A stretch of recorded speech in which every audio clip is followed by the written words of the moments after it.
All right. So for a little backstory, if there is one person people have wanted me to chat with over the last year or so, it would be my guest joining me right now. Not only that, but amongst the staff here at MMA Fighting, I think this confirmation may have gotten more of a pop than if I booked Conor McGregor. How about that? Happy to be joined by the wizard himself, Ryan Hall. Ryan, thank you for doing this. How are you, man? Not too bad. Thanks so much for having me on the show. I really appreciate it. And now I can't wait to disappoint everyone. That's not even possible. But first things first, how has quarantine life been treating you during this pandemic and this crazy time in the world? Oh, man, it's, things are slow, I think, probably for everyone, I would say. Like the D.C. area is kind of interesting because life in a lot of ways hasn't changed markedly. It's just slowed down significantly. Obviously the gym is closed. Training is not non-existent in any real sort of a sense. We're doing what we can to stay afloat. I've got a series of full-time employees and people that I take care of. Obviously, my wife and little boy, spending time with everybody. But it's just been kind of an interesting time. I wish, I don't know. It would be nice. It'd be nice to be able to do other stuff, but in the grand scheme of problems, mine are pretty small. How old is your little boy? 19 months, I think. He runs around and yells at everybody now and throws stuff, and he's pretty entertaining little guy. There you go. So you're home with him all the time. So it must be nice at least to get some extra time with him, probably more so than you would if you were training for a fight, maybe? Yeah, definitely. Because, I was supposed to fight, I guess, 2 days ago in Oklahoma City with Ricardo Lamas, but obviously that didn't happen, as a result of all that's been going on. But it has definitely been a series of silver linings. I don't pay any attention to the news because it's mostly just, nonsense, the same stuff every day. And, people change their opinions on things. So it's nice to just kind of disconnect as much as possible. And all I've done is work on finishing out this half guard instructional course that we've got going on a website. We were fortunate to kind of, be able to get the bulk of it done prior to the big portion of the virus or I guess the fallout from the virus hitting. But I've been able to kind of put the finishing touches on that, try to get it out this week, and spending a lot of time with family. And, of course, looking forward to getting back to normal, but just doing what we can to do the best you can with what you have available. When you say modern half guard in regards to the video, like what types of things are you going to focus on with that? Like, let's just say there was someone who maybe trained jiu-jitsu 10 years ago. They took some time off, but they're coming back because Ryan Hall is putting out this video about the modern half guard. What types of things will they learn that they may not have known 10 years ago? Well, I can't speak to, I guess, what others might not know, but I can say that, my understanding of, I've been, I guess, black belt in jiu-jitsu for 10 years now, and been competing at a pretty good level for longer than that.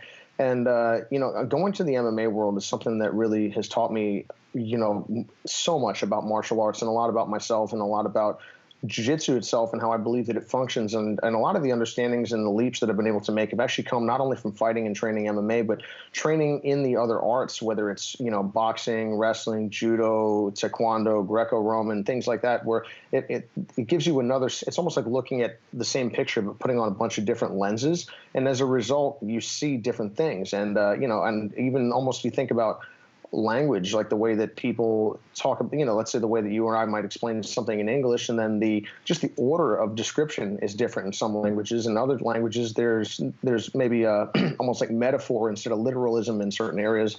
And I guess what I'd say is we're all looking at or describing the same thing, but we see it differently and we see it through new eyes. And I think that that's really helped me to increase my understanding as a whole of what I believe I'm trying to get done and what I believe I'm trying to do as a jiu-jitsu practitioner and as a mixed martial arts fighter.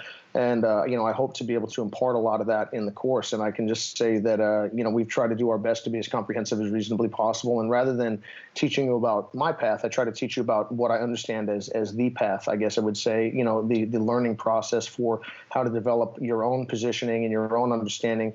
And I try to give you the thought processes that I've been able to use to get some understanding, but rather than just say, hey, here are my 5 favorite moves, and if your body type is just like mine and you have the specific surrounding skills, you may be able to do it. I'm like, hey, well, this is kind of how I got to the bottom of what I'm up to now, and it may change going forward, but what do you think you should do? And kind of put the ball in the learner's court. Are you doing all the work yourself, like you editing and putting it all together yourself, or do you have a team around you doing that? I'm fortunate that I'm not because, and I guess everyone is fortunate that I'm not because whether you like or don't like what we're doing, it would be way worse if I edited it. It would be a dumpster fire. So basically, I'm on the instructional side and the organization side and the I guess the learning methodology side. But we have people that are doing the editing and doing the filming, and I think they do a fantastic job, and I feel lucky to be working with them. Well, that's good that you're able to stay busy with everything going on in the world. Your fighting career, like we sort of alluded to, you've been trying to keep this momentum going. You had the 2-year layoff heading into the BJ Penn fight. You finished that fight in the first round. You come back a little under 8 months later, had that fantastic win over Darren Elkins, and you were starting to get a little more active in there, and then a pandemic strikes. So, I mean, were you starting to feel like, all right, man, the train's finally starting to leave the station, and now we have to park it again? Yeah, I think it's a little bit like that. And I'll be honest, I personally blame Khabib Nurmagomedov and Tony Ferguson, and by extension Dana White, for this. And, because obviously it's fallen through 5 times, and it's a fight that you, I, and everyone else on planet Earth that cares about fighting would love to see between, arguably the very 2 best lightweights on planet Earth, and certainly the 2 most consistently successful. But, there was the Tony was about to fight, and then you're like, oh, man, I'm just over here to talk to my buddy, and I blew my knee out walking around. You're like, what are the odds of that? I feel terrible for Tony. And then also you feel for Khabib, and then we reschedule it. And then the universe strikes you with the pandemic. If we try to schedule another one of these things, an actual asteroid is going to hit the planet. There's no question in my mind that this may be the source of all of that. And I think I don't think I'm important enough to have any sort of influence on global or cosmic events, but they may be. And I think I just might be the unfortunate, recipient of the downside of that. So, it was a shame. Wanted to compete with Lamas, wanted to compete again soon. It's been tough to really try to get opponents in there. Been turned down or effectively turned down by a lot of different people. And there's a couple guys, that have been holding up slots in the featherweight rankings that are, obviously legendary characters in their own right. Frankie Edgar, Jose Aldo, but seemingly have no interest in competing at featherweight. But they keep everyone kind of in the back end of the top 15, a little further back, which makes it a bigger ask to say, hey, how are 4 and 5 doing? What about 6 and 7? What are those guys up to if the intervening people aren't available? So it is what it is situation. Doing my best to improve and doing my best to learn. It has been frustrating to be out of touch, at least physical touch with my coaches. Obviously, Canada's closed right now, both in terms of travel and also in terms of gym operations. So getting up to see Firas isn't an option. I go to see Kenny, all the people that I usually bring back and forth. That's not an option. So a little bit on my own at the minute. And, we're just doing the best that we can with what we can and hope to be better for the next fight. I want to go back to the BJ fight because we hear stories all the time. These sort of idols become rivals types of fights, or a fighter watches a certain competitor over the years. They get into the UFC and all of a sudden you're standing across the octagon from someone that you've looked up to and watched for so long. What was that night like for you, standing across from a guy like BJ Penn and then beating him? That was surreal, man. I really, really have always looked up to BJ, and he was one of my heroes as an MMA fighter. He was one of the guys carrying the flag for jiu-jitsu, but he was also absolutely, more than just a grappler, more than just a jiu-jitsu guy. He was the first American to win the world championships at black belt. Was a phenomenal achievement. Was so successful. He almost ran himself out of competition. Fought at heavyweight, fought Lyoto Machida at heavyweight. Like that's insane to me. That's so cool. That's amazing. He's like almost like Kazushi Sakuraba in that regard, fighting anyone and everyone. He has all of the qualities that you'd want. And I guess it's obviously I would have loved if I could have magically gone back in time and gotten to compete with 2009 BJ, maybe a little bit younger. But, even at the time, it was still a fantastic challenge. He's a great grappler. The second that we tied up on the fence, you can always feel as someone with a lot of experience, when you touch someone and they start to move, you go, whoa, this guy's really good. It's not just that they're strong. It's not just that they're fast. It's, wow, you can feel the subtle adjustment that they are making as you're going. And it was pretty cool to be able to feel that. And I will say this, when he almost popped me in the head, I was like, oh, crap, this is real. And, BJ may be your hero, but that won't stop him from putting your teeth in the third row. So it was, I was glad to be able to get out of there without too many bumps and bruises, and to be able to pick up a win over someone that I really respect and looked up to as much as him. It was a really neat experience. And also it was, managed to get Diego Sanchez way back in the day in grappling, Gray Maynard so far, and now BJ Penn. It would be, it'd be nice to have the opportunity to try to compete against Jose Aldo at some point, another guy that I look up to and respect, and see if I can pick up that the last loss and avenge my old coach, Kenny. Are you surprised he dropped at 35? I mean, he actually looked pretty good. I mean, I think that was the talk of the entire Mariah's fight. Like, it wasn't the fight itself, it was whether or not Jose could make the weight. He made it, and a lot of people felt that he won that fight. What did you think of him dropping to 35? Yeah, I think you hit the nail on the head, man. I think when you said, it's like there was so much talk about, how is Jose going to look, what's going on? Because I remember he was a decent-sized guy at featherweight. He's not a little guy, and obviously in the age of USADA, things are a little bit different sometimes. Not trying to point any fingers, but just, that is the reality sometimes. And he made it down there. He obviously looked okay, looked like death at the weigh-ins. And then, man, he performed great and, very arguably won that fight. I remember thinking that Marlon won it at the time, but at the same time, there are plenty of fights that I watch as a fan, and you're kind of caught up in it, in the expectations of what you think is meant to happen, or your feelings in the fight, and then you go back and you watch it a couple times again, and you go, oh, that was what I thought it was, or I feel differently now. So, he very arguably won that fight. A lot of people feel that way. So I guess I would say he performed really, really well. I think it was a little bit much that he was given the title shot, even though there's no question that Jose Aldo has it in him to beat anyone at 135, anyone at 145. You'd like to see a meritocracy, not just a can you get it done-ocracy. And I guess that was an interesting thing. But now to have him out of that fight as a result of the current situation, you feel for Jose, because obviously, he was lined up for that. But I wonder, will he stay at 35? Will he come back to 45? I guess there's just a lot of things in flux, but that was a great performance. That was a heck of a fight by him, a heck of a fight by Marias. And, it's just created such a tough situation all around, because all the top guys at 135 are so competitive with one another. Same thing at 45. They can all beat each other on a given night. And, it does make it for a situation where whoever you give the title shot to, there's always going to be a little bit of sour grapes somewhere, because there's no clean cut, this is the only guy that can get it done at this point. Yeah, because a lot of people seem to be opposed with Dominic Cruz getting the title shot. But for me, it was like, who else was there? I mean, Jan's looked great, but I don't think he's had that, signature top 3, top 5 win yet. Sterling's hurt. And then Sandhagen, again, he's a surging guy. He's the only one that would make sense. But if you're looking at it from a business perspective, what's going to look better on a fight poster? What's going to sell more? Sandhagen, versus Cejudo, or Cruz versus Cejudo? It's going to be Cruz every single time, right? I think you make a good point, man. I mean, I think but at the same time, I can say that I feel for guys like Jan and Corey, who's a good buddy of mine. It's funny you mentioned, I remember when Corey was actually at my house training when the Korean Zombie Brian Ortega fight fell through.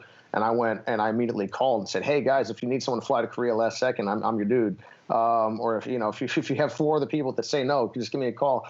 And because he was actually scheduled to fight Frankie Edgar at the time. Obviously, Frankie going down to 135, tough fight, in his first one against a great fighter like Corey.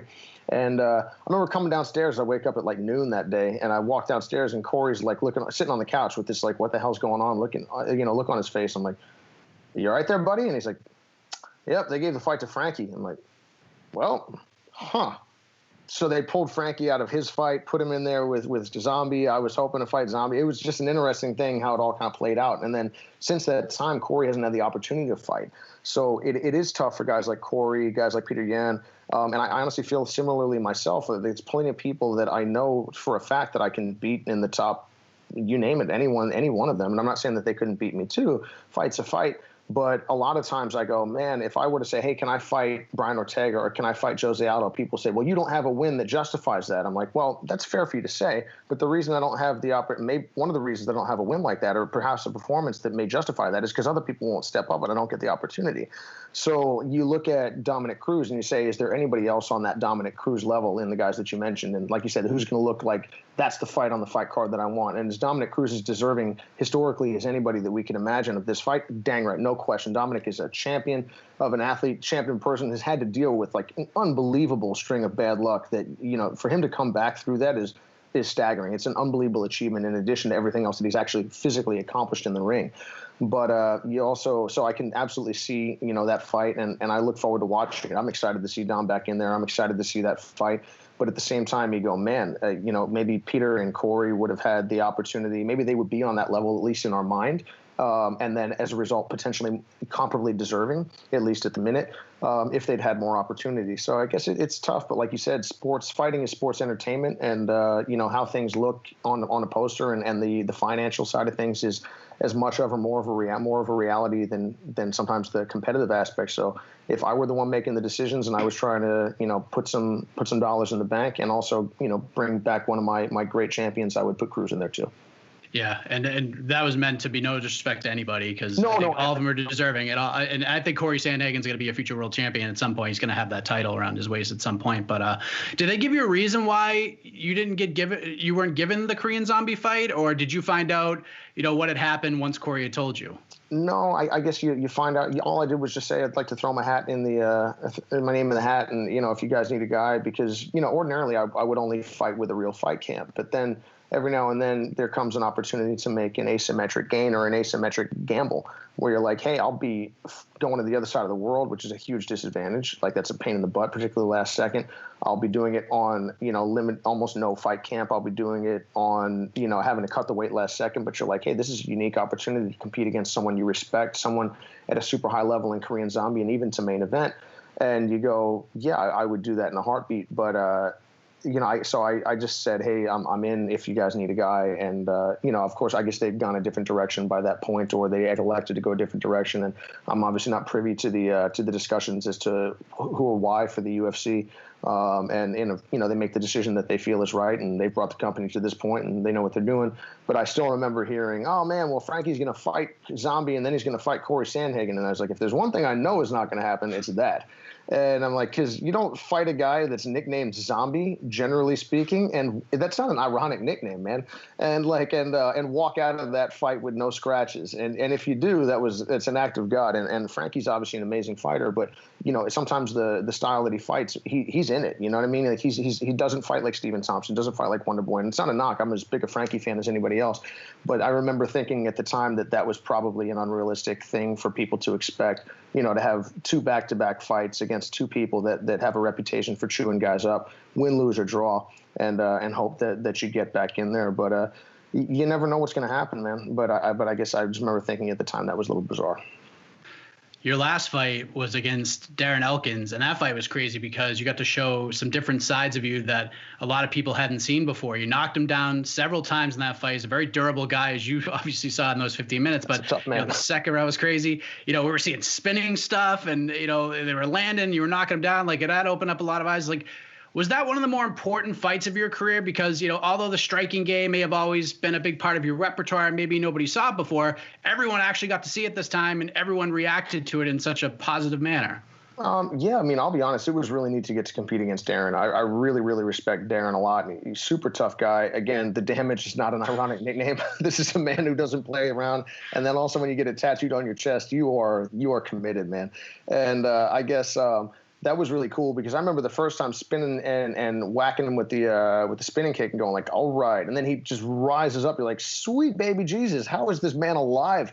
And then it just completely carries on and, dropped him with a left hand, dropped him with another left hand. I remember being partway through the third round. You're like, I don't know if this guy's going away. And, it's just that was neat. I was really happy to be able to show the things that I've been working on because, it's funny. I feel like I've only gotten 4 fights in the UFC, and then I guess the other 3 on Ultimate Fighter, and so in the last period of years, so I guess that would be 7 fights since 2015, which is not a lot.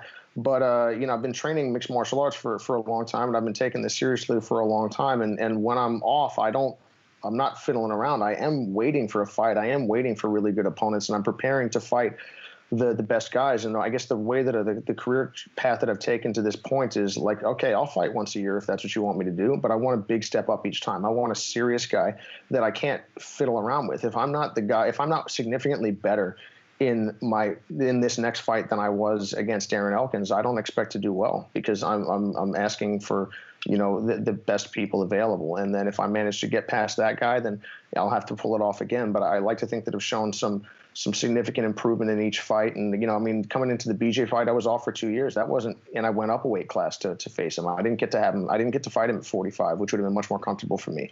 I guess against yeah, against Artem Lobov, I was, I had a serious staph infection. I was still on antibiotics. I was really sick, and I had a torn ligament in my foot, and did the fight anyway. Of course, it would never, back out, but was able to overcome that. So I feel like the time off is sometimes a blessing and the opportunity to improve, but it's also a curse in that you don't really get to get into a rhythm. As you mentioned, you're like, okay, a fight here, then 8 months later, okay, and then 4 months later, okay, you kind of get into the feel of things. And maybe I don't ever really envision fighting as often as like a Neil Magny or Donald Cerrone, who fight twice a weekend if they have the opportunity. But it would be nice to get into sometimes 3 a year. But at this point and at this age in my career, I don't know if that's in the cards. So I will continue to just do my best to improve, and then you just say, give me the best that you have available when one of these guys is willing to sign up. And it was neat that Darren was willing to do that, because there was no hesitation. I remember hearing from Sean Shelby, the matchmaker, that, we asked Darren, and he said, yeah, no hesitation. I'm like, that's my kind of guy. So I really respect that. We're talking before we hit record here, and I was telling you about how this interview came to be and how people were reaching out to me saying, like, you got to interview Ryan Hall, and you were a little thrown back by that. But, have you noticed the way that fans react to you now as opposed to maybe 3 or 4 years ago? Because, like, for a while, you were the jiu-jitsu guy off The Ultimate Fighter. People looked at you a certain way. And now, like, at least from what I see, you've gotten this, like, cult-like following. Like, you and Tony Ferguson are like the Chuck Norrises of MMA. Like, they want to see Ryan Hall fight Francis Ngannou now, and like all of these killers. Because I did not want to see that happen. They put you on the pointed stick. They put you on this like this pedestal. Like, it's. Have you noticed a change in that aspect at all? I'll be honest. Maybe I don't pay too much attention online. If I'm honest, I don't go on Twitter. I don't really, like there was a period. I remember right when the coronavirus thing happened, I started going on Twitter for information a little bit more often. Then I remember going to myself, looking at myself one day, because I actually said that out loud. Oh, I'm going to Twitter for information. I'm like, what am I, high? Like, I must have got out of my damn mind. And then I've deleted it off my phone again. And I guess I would just say that Tony Ferguson deserves all of the things that people say about him as a tough fighter. I mean, look, the win streak that he's put together, the guys that he's fought, are phenomenal. I feel like I've done well each time, and I've kind of put on like different types of unique performances, and I feel that each one of my fights to date has been dominant in its own way. And I really have been hit like that. Forget the fight stats, and that thing is, I don't know who got paid to invent that. But basically, I think I've only been hit like 7 times in my UFC career, and and I've not fought bums. I mean, I fought Artem Lobov, who's much, and people make fun of Artem, and there's all the jokes, but he is a tough fighter, and he is a good guy. And he was, particularly at that time, he just knocked out 3 consecutive people, 2 of them out cold on Ultimate Fighter. And, he had a great deal more experience than I did. I'm fighting up at 155, which I've often done. I am 155 pounds walking around, and that's not, a lot of people joke, like, fighting is the only sport where a man undersells his weight. But basically, I'm about 155, 160 pounds walking around, which means that most of the people that I've fight are 20 pounds naturally heavier than I am. And at 55, that's Artem and I are about the same size, but at 55, that's more so. And then I fought Gray Maynard, a great fighter, tough guy coming down, tons of experience. And then BJ Penn, obviously, he's a little bit older, but he has a great deal more experience than I do. He's a bigger man naturally. I'm fighting at his weight class, and then fighting Darren Elkins, who was a top 10 guy, up until a couple fights prior to that. Super durable, super experienced, lots of great wins, managed to put on a good performance against him and get out of there without, someone nicknamed The Damage making that a big factor. So I guess it's different. I'm definitely, a different type of fighter than Tony Ferguson, and maybe people like that. And I think that sometimes a lot of people undersell me, and then I think some of the other guys maybe oversell it a little bit. But I just want to try to do my best to learn and to continue to grow. And I just hope for the opportunity to fight the best people. And, I just would never mention myself in the same sentence as Tony Ferguson right now, given what he's accomplished in the UFC. I'd like to think I could do any number of different things, but the reality is that I haven't had the chance to do it yet. So I prefer to let the skills do the talking. As you mentioned, you were scheduled to fight Ricardo Lamas this past weekend in Oklahoma City. And obviously with everything going on, that fight didn't happen. And I know Lamas did an interview recently. He said that he still wants the fight. He hopes it gets rebooked. But have you heard anything in regards to this fight being rebooked? How are you handling, your fight career with everything going on right now, looking into maybe your next fight? Yeah, I guess I remember I saw an interview that Ricardo did where he said, Ryan wanted to fight. Nobody would fight him. I stepped up to fight him, and then he backed out. I'm like, yeah, because anyone with a brain in their head realized a couple weeks ago that fight on May 2nd was never going to happen. So I guess what I've been doing, my approach to this entire thing has been family first and the people that depend on me first. And my fighting career is very important to me. It's incredibly important to me. And it honestly, it hurts a little bit to have to put it on the back burner and see maybe, I've watched a lot of good years of my career, go by the wayside because of various things, not being able to fight. And it is frustrating. At the same time, I look at guys like Damian Maia, who, he was 38 when he fought Gunnar Nelson at the, in 2015, the same weekend that I fought for the Ultimate Fighter finale. I mean, and Damian's amazing. He's 42 now. If he retires from MMA, it won't be because he needs to.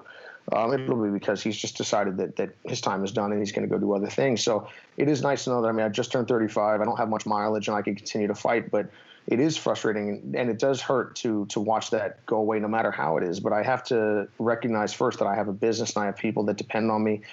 Preparing for a fight takes a ton of focus, ton of time, and in most cases, a great deal of financial commitment from me, all of which when it comes to the UFC is on the front end, which, that's irresponsible right now. I'm not rich. I'm not poor, but I'm not rich. And for me to put out, let's say 20, 25K at a time like this speculatively, I'd already put out $10,000 to get ready for that fight and then had it canceled. I'm not getting any of that money back. And now I don't regret it because I learned and I grew and I got the opportunity to train. But, MMA is a very speculative venture. I mean, you put the money out on the front end, then you fight for half your purse in many cases. And then if you win, you get your full purse. But that is deeply speculative, and I've continually bet on myself and managed to have that pan out properly. But I don't look back on any of my fights and say it was impossible to lose any of them.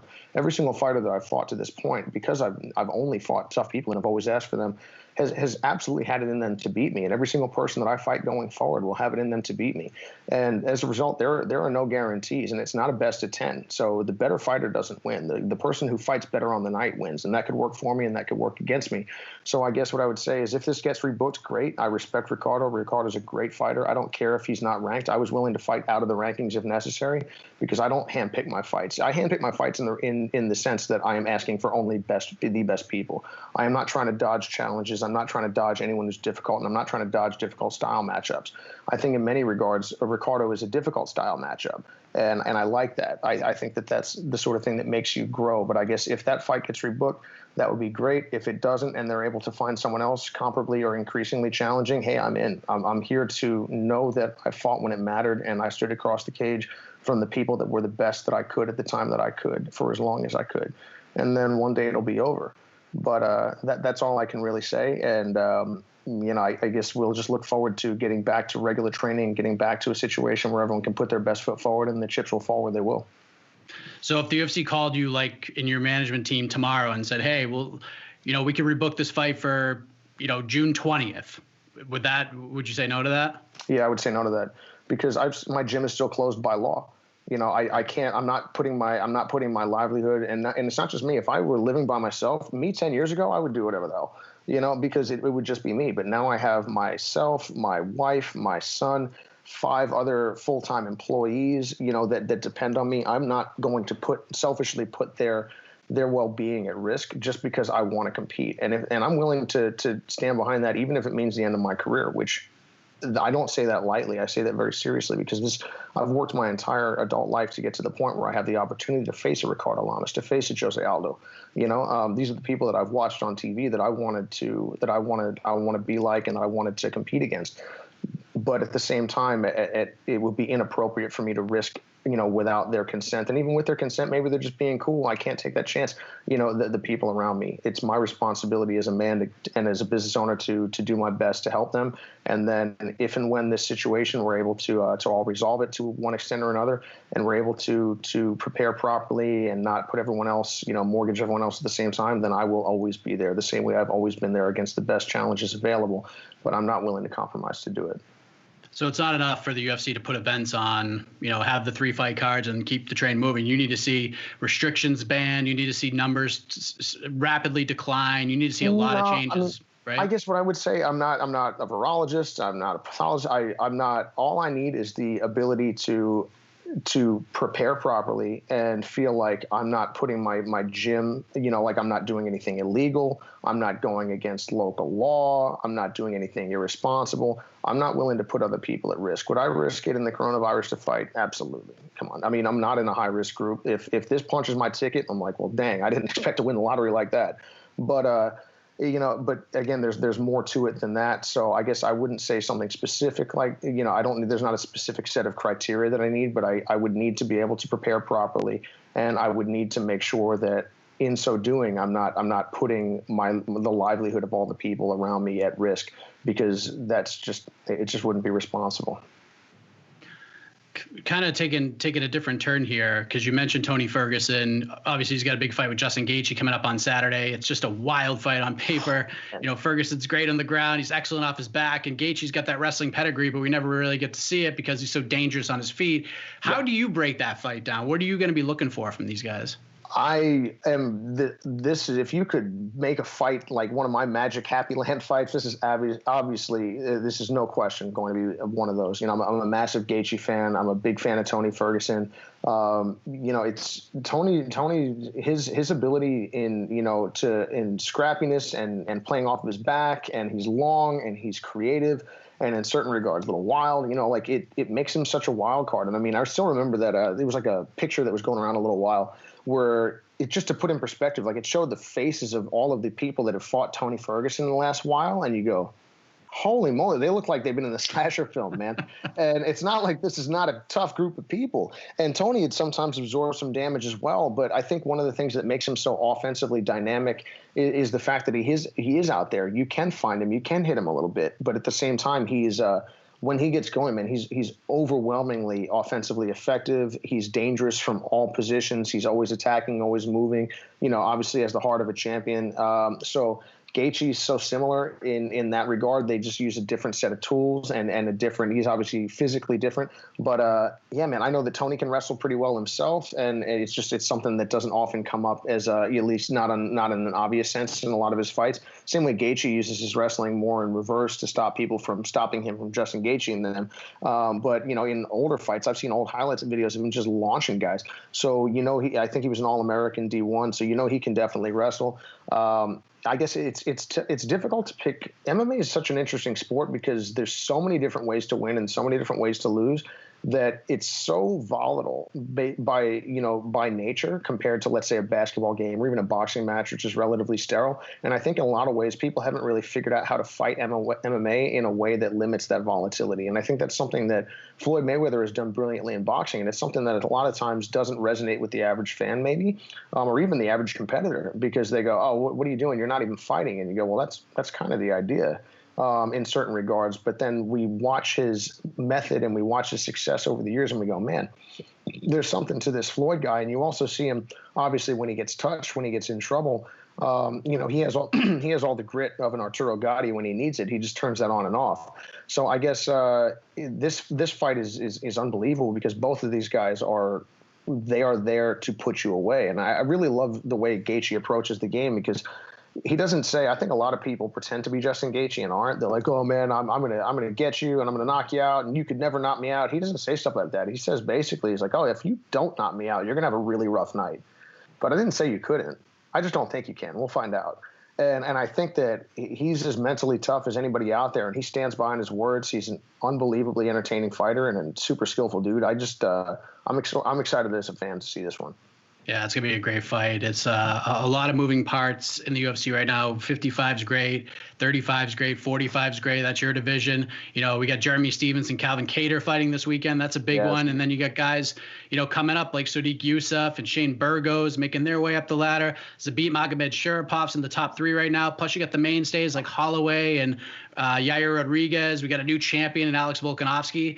Who knows when things are going to kind of turn the corner here for you to get back in there. But how excited are you to kind of look ahead to these matchups potentially heading your way over the next couple of years? Oh, man, there's not a single name that you mentioned there that I wouldn't love to be in the ring with. Every single one of those guys is super tough. They bring their own set of skills. They bring their own little personal superpower.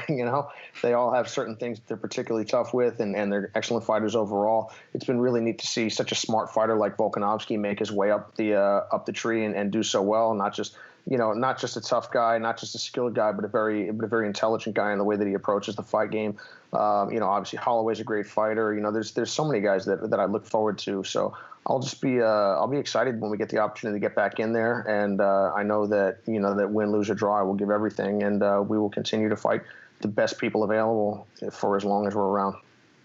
Well said, man. You're giving us a lot of your time, and I really appreciate that. I think I speak for everyone here, and I know I speak for everyone here at MMA Fighting, but I think I speak for the fans as well when I say we're excited to see you back in there whenever that is. But obviously, family comes first and all that stuff comes first. So totally understand your decision. I think there's a lot of other fighters that feel the same way you do right now. But, hopefully and selfishly, we all hope that happens sooner rather than later. But I'm glad we're able to get together and make this happen, Ryan. Really appreciate it. Anything else you want to get off your chest before we let you go? No, just thanks so much, Mike, for having me on. I really appreciate you taking the time to talk with me. And I guess we'll be releasing the Modern Half Guard later this week. It's at the website is ryanhallonline.com, and it's basically starting to. I never really thought that I would be making instructionals again, but there's been a pretty decent response to the 50-50 that we put out, kind of explaining some of the things that I've learned over time, some of the things I was able to use successfully in a variety of fights, and also against obviously MMA and jiu-jitsu great BJ Penn. So I hope that people enjoy kind of what we've done with the half guard. I've always tried to do my best for everyone. I can't say obviously I know everything or that it's always going to be right, but it'll always be the best that I got at the time.